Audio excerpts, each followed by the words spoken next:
a guy lying in bed, a Catholic Celtic fan in that, right? He's lying in bed, he's total died, last legs in that, right? They're like, all his family around him, that's like, any last requests? Obviously what's happened, the guy's like, aye, I want to become a proddy. And they're like that, a film like that?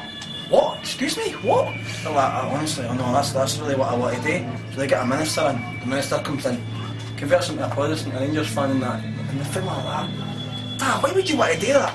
Because see if I die, that's one less proddy bastard to worry about, eh? In late winter 2011, I travelled north from London to Glasgow to get an up-to-date look at one of the oldest rivalries in world football. The sectarian divide that splits Rangers and Celtic has its roots in things that happened across the Irish Sea centuries ago. Today, the hatred is just as strong and continues to split the city in two. I definitely think people do see themselves in a context of Old Firm as either green or blue, Catholic, Protestant, British or Irish. I think at the end of the day, though, there is a sort of mutual respect for each other's fans. So what do you think of Rangers fans? Scumbags.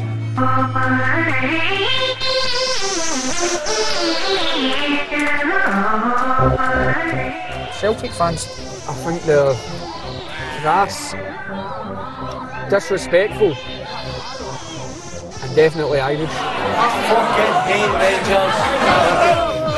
Rangers fans they don't know who they are. They get brought up to hate. The kind of lunacy that you get with Celtic, why you would seek out, the company of people who are mentally disturbed, has always been a bit of a mystery to me. I bumped into a Celtic fan with one shoe on. I went, "You've lost one shoe, you stupid cunt." He went, "No, I've not, I found one." The songs I've heard sung at football matches the last 2 seasons that have no place in Belfast in the 21st century, never mind Glasgow. Follow, follow, we will follow Rangers. Anywhere, everywhere, we will follow on. Dundee, Hamilton, fuck the bloke in the water gun. If they go to Dublin, we will follow on.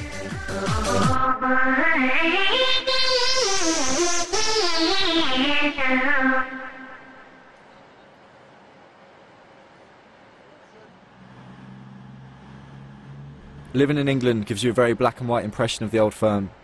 If the clichés about Celtic fans are true, they're all Pope-obsessed IRA gun runners. And if you're a Rangers fan, you're probably a right-wing Protestant who only smiles when you think of the Queen. Of course, these clichés don't tell the whole story. This is a complicated hatred, but one thing both sides seem to agree on is that they should be allowed to hate. The Scottish Parliament feels differently and has just passed a new bill aiming to make songs about Huns and Fenians a thing of the past. In Glasgow, there were murmurings of money problems at Rangers that threatened to make the old firm itself a thing of the past. But on my first visit to the city, it was time to get a tour.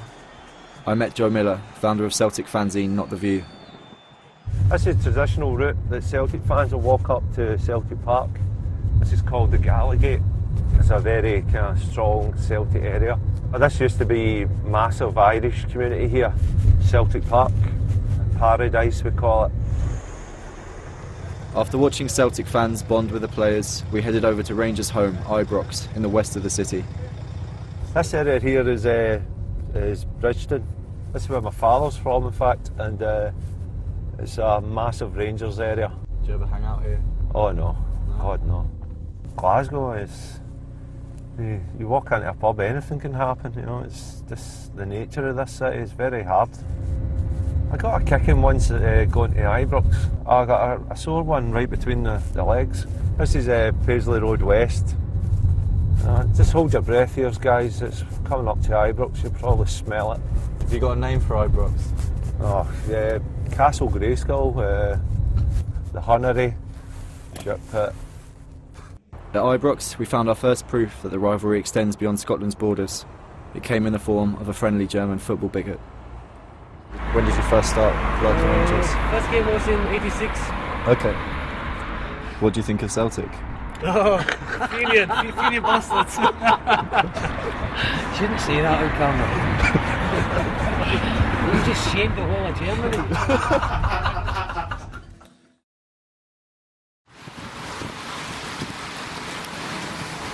The next day we went to meet a man named Mark Dingwall, who runs Rangers fanzine Follow Follow.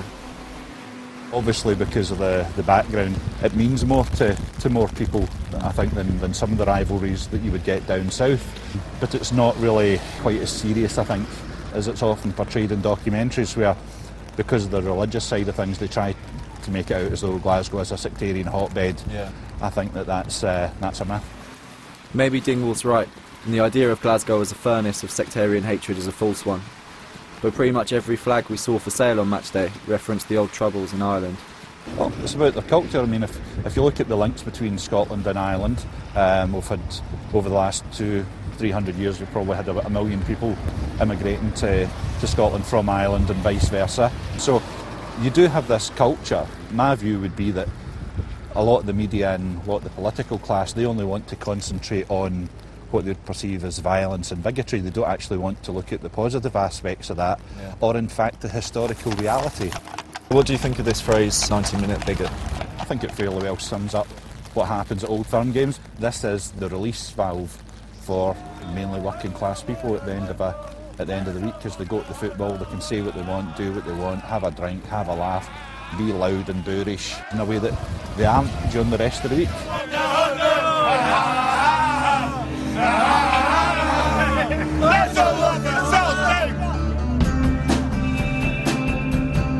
The next day, I jumped on the train north to Dundee to meet Joe Miller and some of Celtic's loyal away support. It wouldn't bother me tomorrow if they went bust, and it was a big Tesco earlier. I would gladly shop in it. It is a kind of religion to folk. It is, because you turn out every week. Glasgow's got a strong Irish community, but we couldn't express yourself in the community. There's no St Patrick's Day parades or celebrations. A woman once said to me, and she goes, "Are you one of those Fenians?" And I was actually taken aback. She labelled me a Fenian, and that basically. Was it a girl that you were trying to crack onto, or an old woman in the shops? Or... it was an older woman. Yeah. I was still trying to crack her as well. Yeah.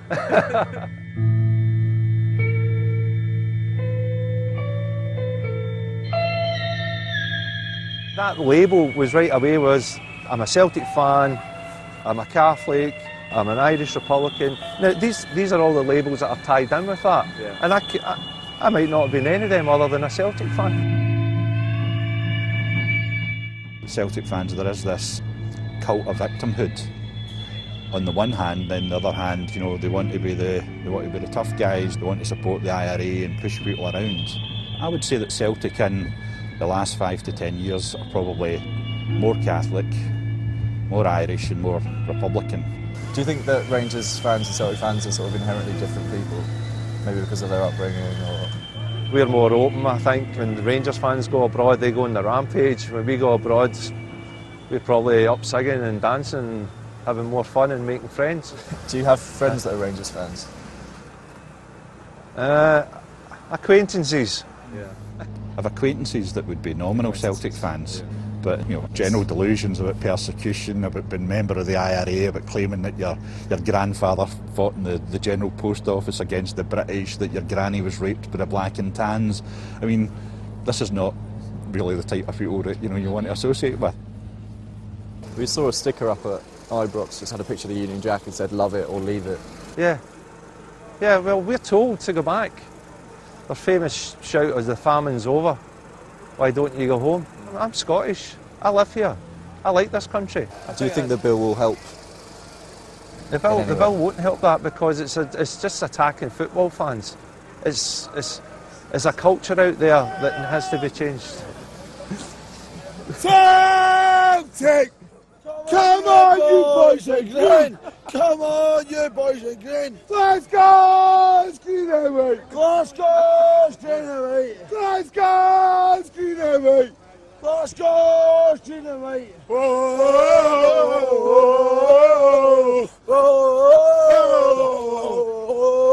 Celtic! Celtic!